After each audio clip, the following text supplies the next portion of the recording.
અમદાવાદમાં બનેલી plane crash દુર્ઘટનામાં ગીર ગઢડા તાલુકાના જરગલી ગામના યુવાન નીલ અરવિંદભાઈ ખૂંટનું દુઃખદ અવસાન થતાં સમગ્ર પંથકમાં શોકની લાગણી અનુભવી છે.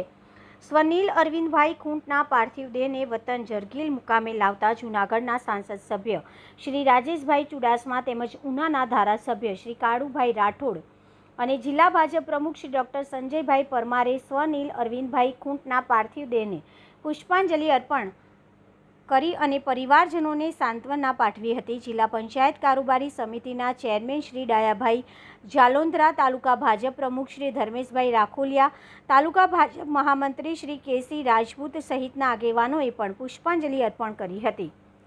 રિપોર્ટર ભાલિયા માધુ.